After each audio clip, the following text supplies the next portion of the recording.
Hi viewers, అమెరికాలో విజయవంతమైన career తర్వాత 100 కోట్ల నికర సంపదతో భారత్కు తిరిగి వచ్చిన ఓ ఎన్ఆర్ఐ తన అనుభవాలను సోషల్ మీడియాలో పంచుకున్నారు.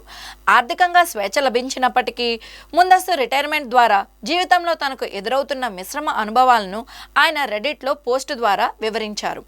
ఓ సాధారణ మధ్యతరగతి కుటుంబం నుంచి వచ్చానని, మొదట ఓ సర్వీస్ కంపెనీలో చేరి తర్వాత కోర్ టెక్నాలజీలోకి, ఆపై అమెరికాకు వెళ్ళానని ఆయన తెలిపారు. అక్కడ పెట్టుబడులు పెట్టడం ద్వారా తన సంపదను పెంచుకున్నట్లుగా చెప్పారు. గత కొన్నాళ్లుగా మా స్టాక్ పోర్ట్ఫోలియో అద్భుతంగా పెరిగింది. ప్రస్తుతం మా సంపద $12 మిలియన్, అంటే సుమారుగా 100 కోట్లకు పైగా చేరిందని తెలియజేశారు. ఈ సంఖ్యను నేను ఎప్పుడూ ఊహించలేదు అని ఆయన రాసుకొచ్చారు. ప్రస్తుతం ఉద్యోగం మానేసి ఇండియాలో ఉంటున్నానని, ఆ స్వేచ్ఛ ఎంతో బాగుందని, కొన్నిసార్లు సవాలుగా అనిపిస్తోందని ఆయన అన్నారు.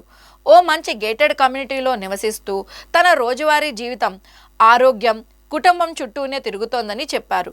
రోజుకు కనీసం 3 గంటలు స్పోర్ట్స్ లేదా జిమ్లో గడపడం, పుస్తకాలు చదవడం, టీవీ సీరియళ్లు చూడడం, కుటుంబంతో సమయం గడపడం వంటివి చేస్తున్నట్లుగా వివరించారు. అయితే ఈ సౌకర్యవంతమైన జీవితమే కొన్నిసార్లు తనకు విసుగు, శూన్యతను మిగులుస్తోందని వాపోయారు. కొన్నిసార్లు బోర్ కొడుతుంది, కానీ మళ్ళీ టెక్ కంపెనీలో కష్టపడ్డాన్ని ఊహించుకోలేను. జీవితంలో ఏం చేయాలో ఇంకా నిర్ణయించుకోవాలి. నా కుటుంబంతో గడిపే సంతోషం కోసం ఏ ప్రమోషన్లు, టైటిల్స్ను అయినా వదులుకోవడానికి నేను సిద్ధం అని ఆయన పేర్కొన్నారు. రెడిట్లోని ఫ్యాట్ ఫైర్ ఇండియా అనే గ్రూప్లో ఆయన పెట్టిన ఈ పోస్టుపై నెటిజన్లు తమదైన శైలిలో స్పందిస్తున్నారు.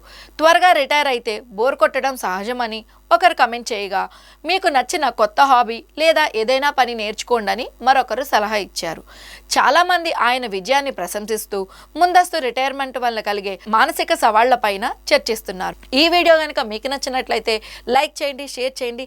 ఇలాంటి ఇంట్రెస్టింగ్ వీడియోస్ కోసం మా ఛానల్ సబ్స్క్రైబ్ చేయడం మర్చిపోకండి.